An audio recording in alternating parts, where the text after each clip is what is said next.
We're also honored to welcome Senator Mullin, who has been a wonderful friend of this department from the Health Committee. I've had the pleasure of working with many people on the frontier of innovation. Innovation in healthcare, innovation in government, innovation in business, working to make things better. But not all innovation is positive. Dark innovations in chemistry have exacerbated the addiction crisis in this country. Synthetic opioids like carfentanil, and the substance we're here to take action on today, 7-hydroxymetragenine. 7-OH carries a high risk of addiction on purpose. It is a powerful opioid agonist, many times more potent than morphine. We've seen a disturbing rise in reports of overdoses, poisonings, and emergency room visits linked to products containing 7-OH. Stores with no quality control, no dosage control, and no warnings. This is a recipe for public health disaster. Young people, veterans, and people who suffer from chronic pain or addiction are being misled into thinking that these are safe alternatives. They're not. Here at HHS, we're committed to gold standard science, safety, and compassion. We know people are looking for relief, but that relief must be grounded in reality. We owe it to the American people to act decisively, and that's what we're doing today, initiating a process to schedule 7-OH as an illicit substance. To share more, I'd like to welcome to the stage my good friend and colleague, the Commissioner of Food and Drugs, Dr. Marty Makary.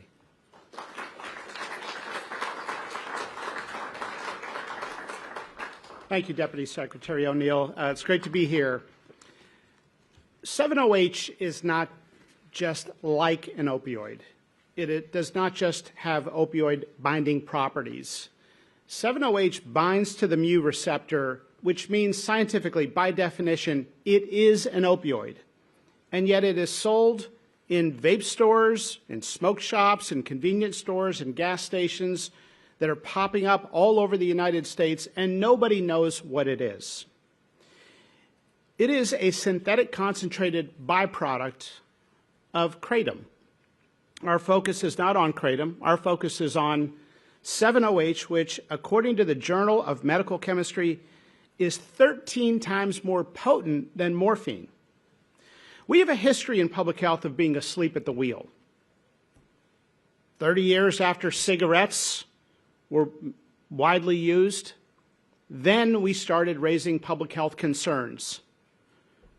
After heroin, crack, cocaine, and other street drugs became popular, about 10 years later, the medical establishment and public health community responded.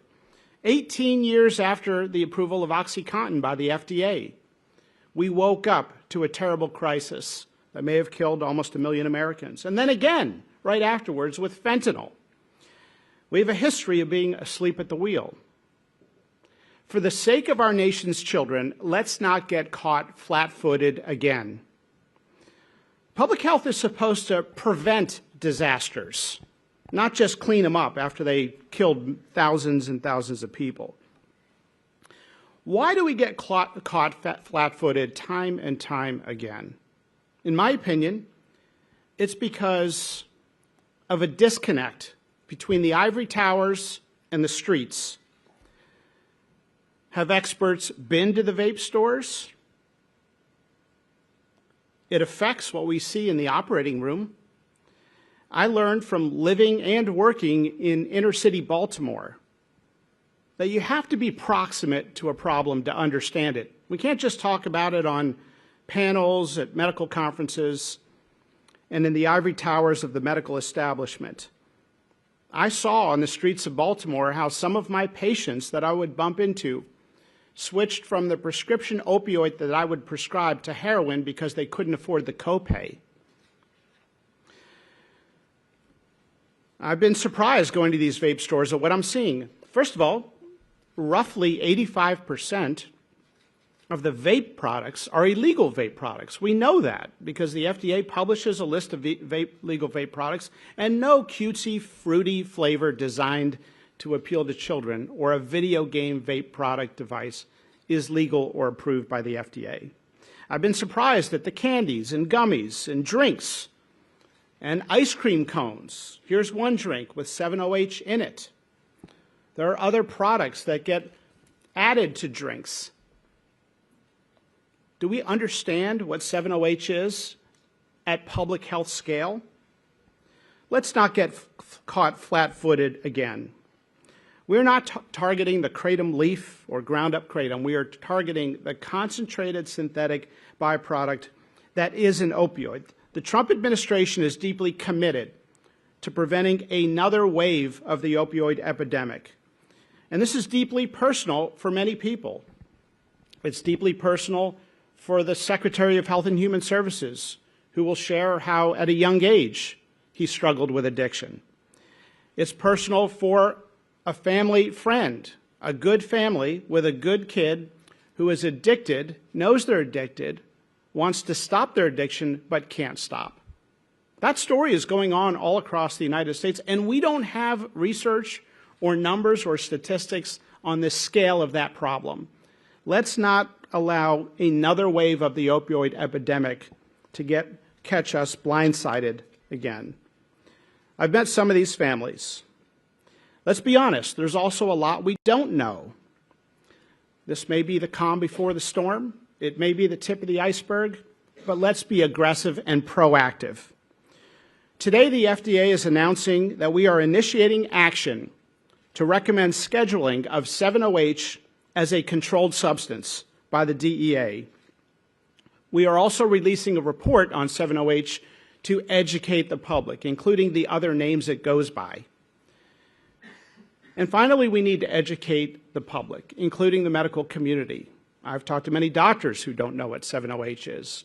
We need to be proactive so we don't get caught blindsided again. Thank you very much.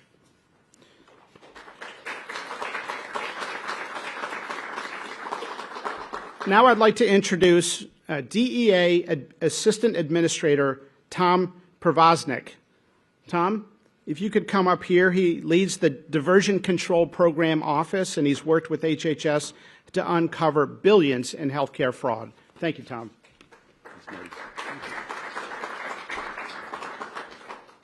Good morning, and thank you all for being here. Let me start by saying DEA's mission is to protect the public health and safety, period. That means taking action when dangerous, unregulated substances threaten American lives. DEA just received the Department of Health and Human Services formal recommendation for 7-hydroxide mitragynine, and now that we have it, we'll review it expeditiously, thoroughly, and in accordance with the law. We don't play politics with science, and we don't cut corners when it comes to public safety. DEA is the agency charged with making the final scheduling decisions under the Controlled Substances Act. But we don't act alone. We rely on HHS and the FDA to conduct rigorous, science-based evaluations, including the 8-factor analysis that considers abuse potential, medical use, and public health risks.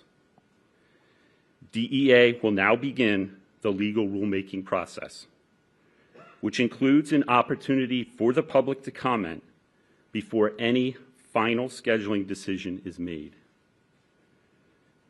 That means full transparency, and all voices will be heard. DEA will do what we've always done: follow science, follow the law, and do what's right to keep our communities safe. Thank you.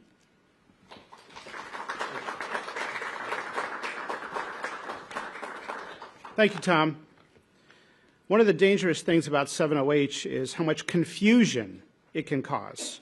Many 7-OH products are marketed as kratom extracts or enhanced kratom.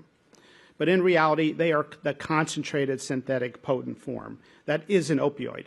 Our next speaker, Melody Wolf, Melody, come on up here, has experienced suffering looking for pain relief, and she's going to share a bit about her story and how the dangerous 7-OH product affected her life.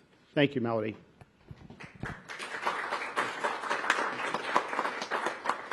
So very good to be here today. My name is Melody Wolf, and I'm from Kalamazoo, Michigan.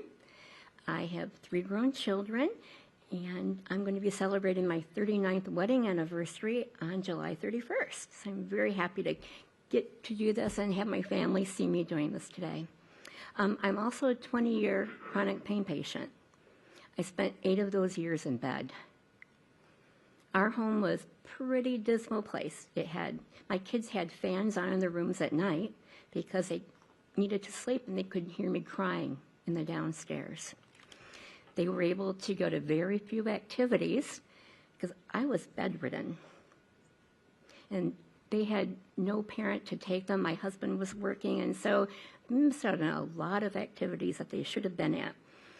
And to be quite truthful, my marriage was headed for a divorce. But remember, I'm celebrating my 39th wedding anniversary soon.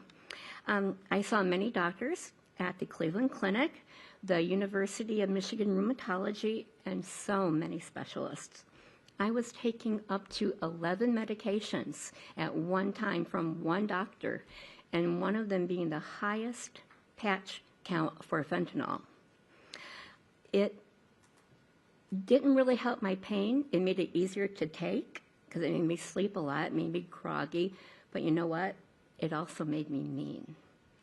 And like I said, our house was a dismal place, and I'm just so thankful that I found a botanical called Kratom. And right away, my life improved. I was out of bed, I was doing activities with my kids, and I lost a lot of weight too. Being in bed for 8 years, it affects your health very negatively. So I got my life back. I've taken tent camping trips to both eclipses, and things just turned around for my family. And in 2022, during COVID time, my daughter and son-in-law lost their child care. I got a call. Mom, would you like to come move in with us for the year? I said yes immediately. Don't you have to ask Dad? No. So it was very, very thrilling for me to get to spend the entire year with my granddaughter. And it was Kratom only, the powdered leaf, that saved my life. And now I'm seeing something very dangerous happen. 7-OH is being sold over the counter, and it is not the plant. It's a concentrated substance that is very dangerous to consumers. 7-OH is not what helped me get out of bed and get a quality of life again that I enjoy. I check out my smoke shops to make sure that they're selling products appropriately, that there's labeling on them, that they have a no minors, and that Kratom is behind the counter locked up. I did that on Sunday. I said, where are your Kratom products? He said, oh, here they are. He handed me a 7-OH product. And I said, that's not Kratom. And he was very confused. He said, it's not. I thought it was. I said, no, it's not. I briefly explained it to him. And then when I told him that I do not take 7-OH, I never would, he said, well, I'm very glad to hear that, because many of my customers tell them that it takes them back to their heroin days. And there is the big danger. So this is what's happening. 7-OH is pulling people away from the opioid use that they've been trying to get away from. 7-OH needs to be off of the shelves. Thank you. Thank you, Melody. Now we're going to hear from Senator Markwayne Mullin from Oklahoma, and he has been a champion in Congress on addressing the opioid epidemic. And so, Senator Mullin, great to have you here, and thanks for speaking. Thank you. Great.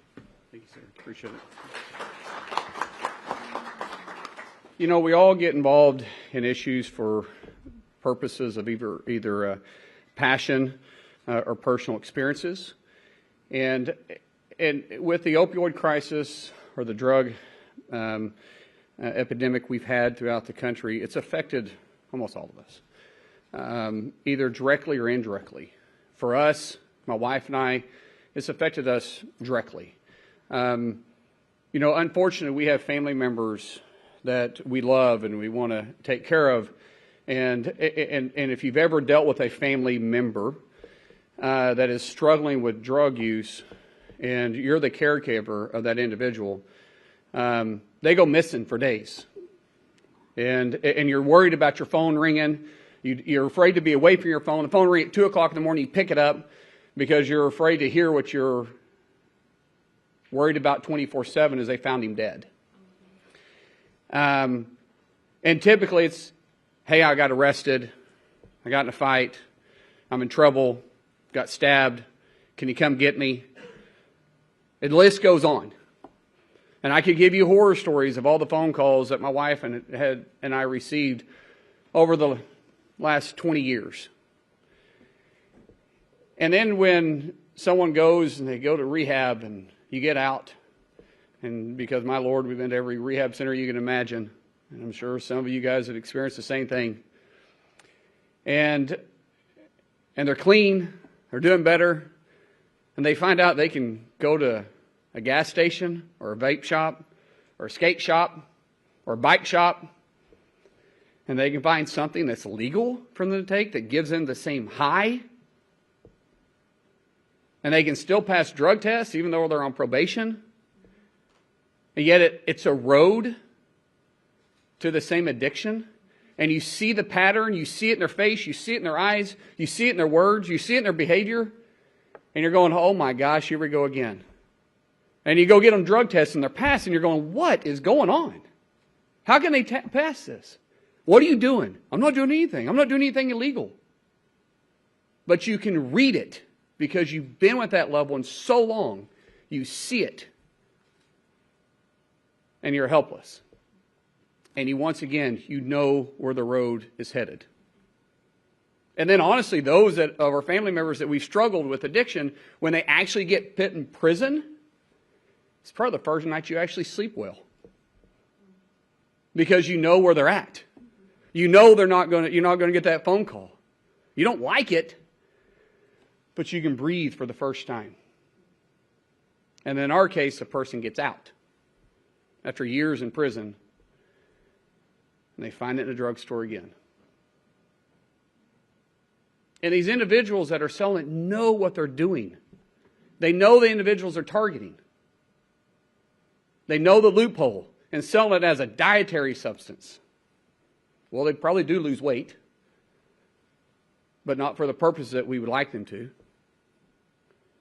And now that industry has grown from nothing to over a $9 billion industry. More than even opioids that are selling on the street, which is at $5 billion a day.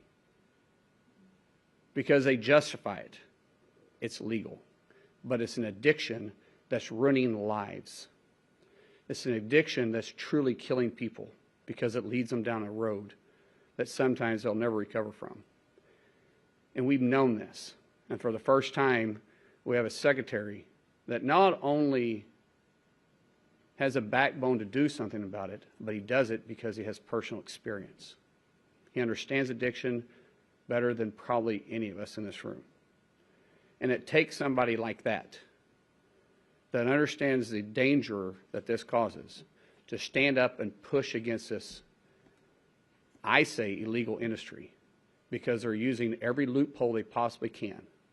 And once again, selling it as an energy drink or a dietary, but yet the packages look like it came off the shelf of a cereal box or a candy bar or one of their favorite Mountain Dew drinks. The list goes on. They know who they're targeting. And so, Secretary Kennedy, thank you for standing up and actually doing something about this. Because this isn't anything new. This has been around for years. But without your leadership, this would never happen. So, for my family and every single family that has dealt with this, God bless you and thank you.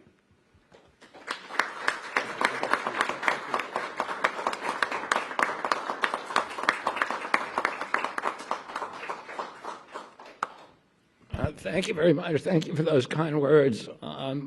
Markwayne. Thank you to Jim O'Neill, to Tom Przosnik, to Marty Makary, and to Wendy as well. Thank you for that, for sharing your story.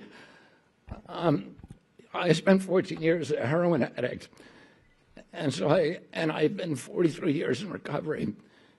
And so I spent a lot of time talking about addiction and reading about it. And typically in most societies, you have about 10% of the population that suffers from addiction. But when there is availability, that can become a crisis. And you can have, for example, in Yemen, virtually 100% of the adult population is addicted to khat, because it's available on every corner. And my addiction started because of, let me say this, it was precipitated by availability. In April of 1968, 3 months before my dad died, the French Connection, the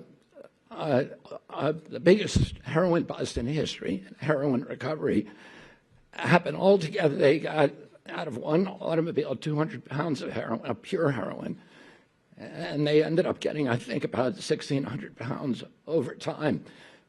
That heroin was then stolen from the evidence locker room in the Manhattan DA's office, and it was distributed on the streets of New York.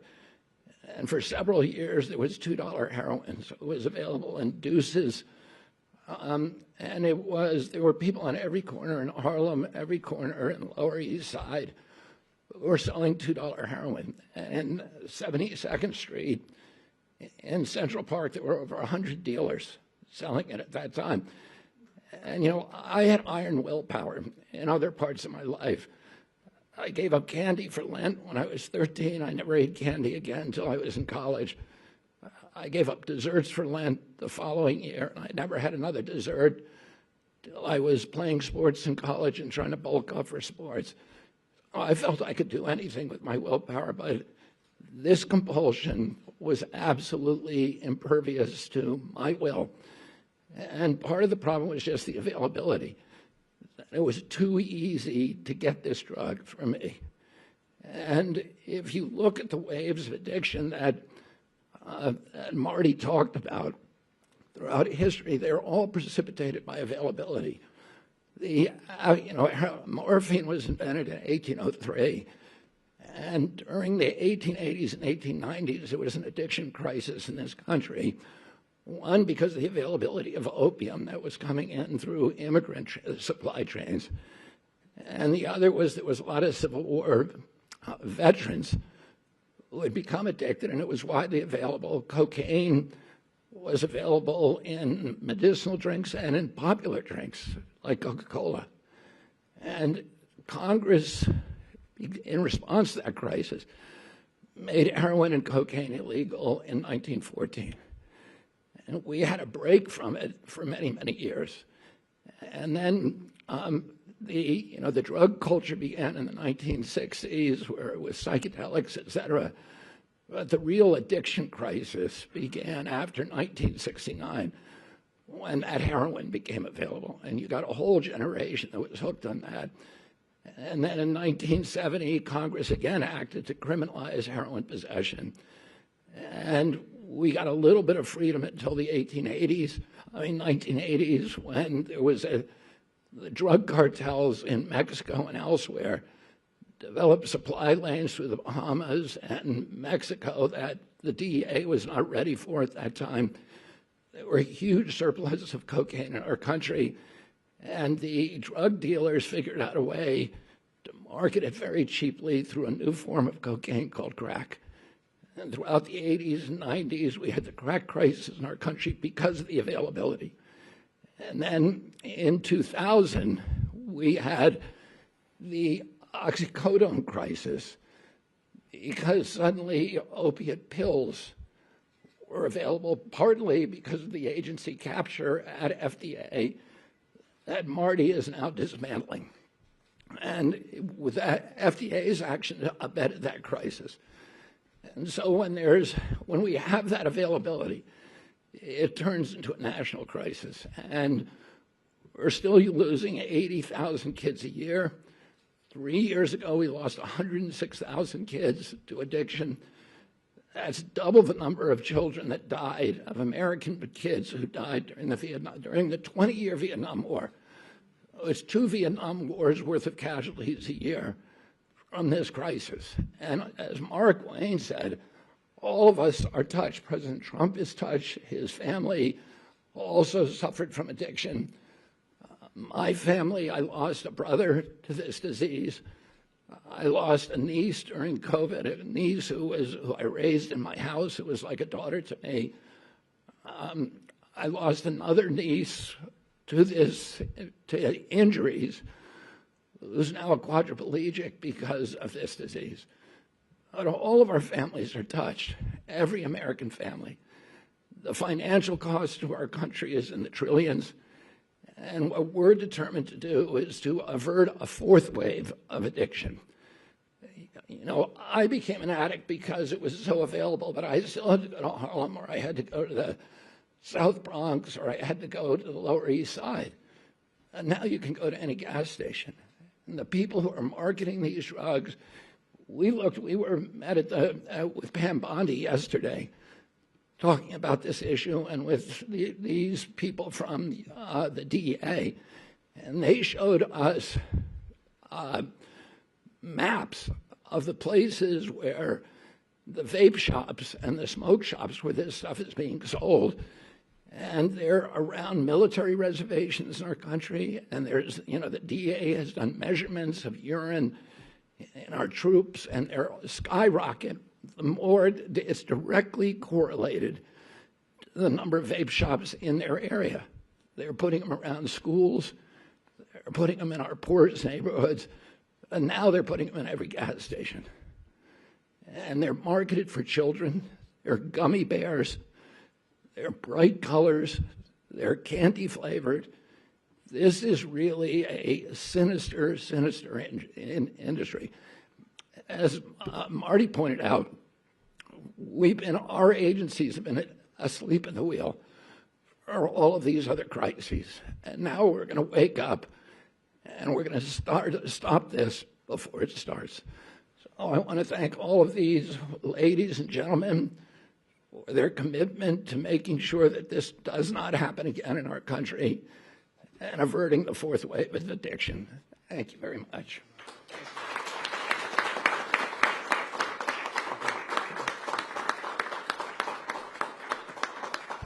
Thank you, Secretary Kennedy. We're now going to take questions from the press.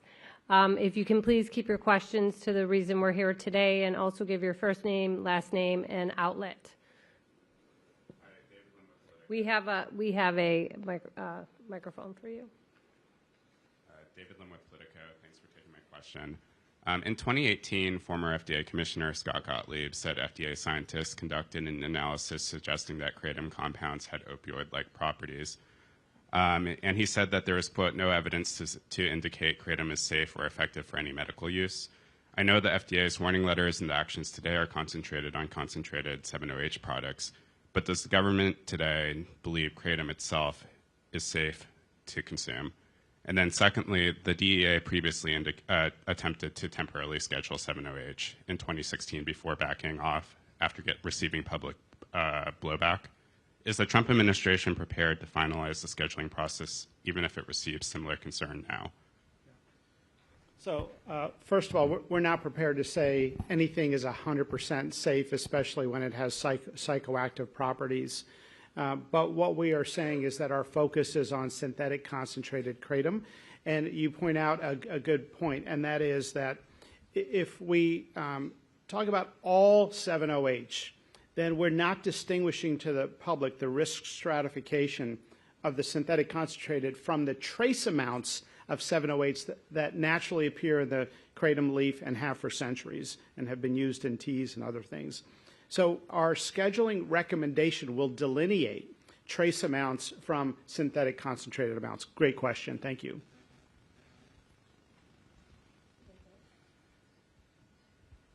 Hi, Lizzie Lawrence, reporter with STAT. I'm curious how many, if there are any known cases there are of 7-OH being recorded as the sole cause of a fatal overdose.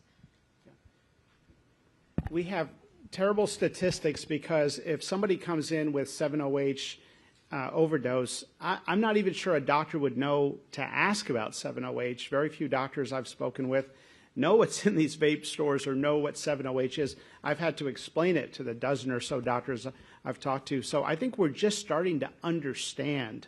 It's very, very reminiscent of when we prescribed opioids to patients who didn't need them after minor surgical procedures, or too many opioids for those who did need an opioid. And we would notice some people were coming back for refills at a very high rate, but we hadn't put the two together because we hadn't recognized the addictive nature. So we need better statistics. There is a commitment from NIH to do some research to try to understand this, but this is not something where, after 50,000 Americans have died from it, we want to start that process. Thank you, Lizzie. Hi, Sarah Overmall, CNN. To David's question, what kind of regulation and guidance or scientific evaluation could we see in the future about natural kratom? Look, I think there have been physicians who have had concerns about some claims around natural kratom. We have to prioritize what we work on. So we are going after the killer first, which is the synthetic concentrated kratom, and then we can look into that other question. But we think it's night and day in terms of the public health risk. Thank you.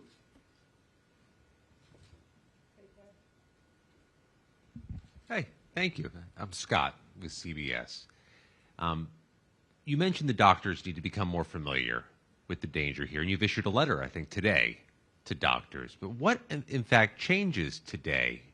I'm sorry, are you issuing a new regulation? Are you going to do the scheduling? What actual change is HHS affecting today? Yeah, so great question. Thank you for that. So a couple things. One, we're issuing a report, an FDA report on 7-OH, explaining it. We are putting that out there. We are, and we'd love for you to let Americans know about that report so they can learn. It has both a deep science component and a section for lay people so they can understand the issue. We think every school board should be talking about this. We are, number two, issuing a letter today to the DEA to recommend scheduling above a concentration threshold as a controlled substance. Number three, we are sending a Dear Doctor letter to every physician in the United States warning them about this. And we're going to continue to try to educate the public. So a couple very definitive actions today. And of course, we announced a couple weeks ago that we have let distributors to the retail stores know that we have serious safety concerns and specified those concerns. Yeah.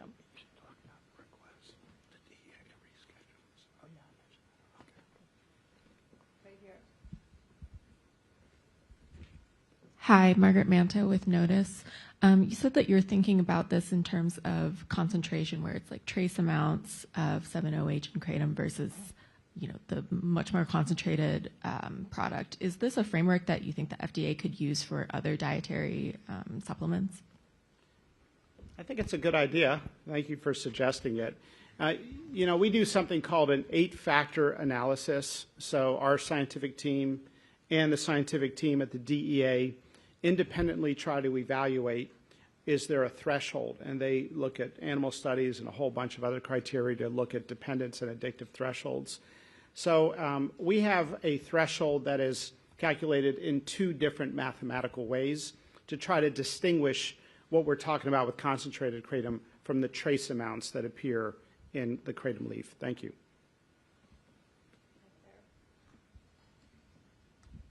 Thank you, Katrin Asaf, Gray Media.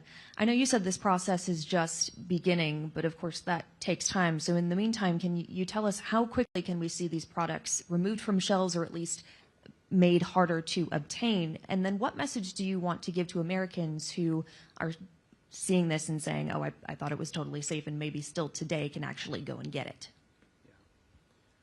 So effective immediately, the letters are out to the distributors, and we've actually gotten some positive feedback from some of those distributors. So we're sounding the alarm with the distributors of the synthetic concentrated kratom. We also want to create a national conversation where parents talk to their children. Kids are sometimes using these substances, and the parents don't know. And sometimes the kids are using it, and they don't actually know what's in these substances. So this is a time as with other new addictive substances that enter the United States, for us to have these conversations. And I hope school boards, places of worship, all talk about the illegal substances in these vape and smoke shops and gas stations. Thank you. Hi, Liz White with the Wall Street Journal. Also very present in smoke shops and vape shops are high-potency cannabis products and synthetic cannabis products such as Delta-9, Delta-8, THCA, high THC products. And these have been linked in the medical literature already to psychosis. Is there a reason that this kind of well-established smoke shop problem is not something you're going after? So I personally, in my writings as a physician, in my statements, and also the Department of Health and Human Services, have expressed serious concerns about people using these cannabis products. We don't want kids to use them. Cannabis use disorder is a real thing, and as you appropriately mentioned, there are now studies linking it to psychosis and even cardiovascular problems. So that is an entirely separate public health campaign, and it's an important issue. Thank you. Okay, last question right here. Thank you. Amanda Seitz with the Associated Press. I was wondering if you could say what class you're recommending that it be scheduled and how quickly you're expecting the DEA to act. Class 1, it is an opioid by definition. It will be ultimately up to the DEA to decide. Thank you. Thank you so much.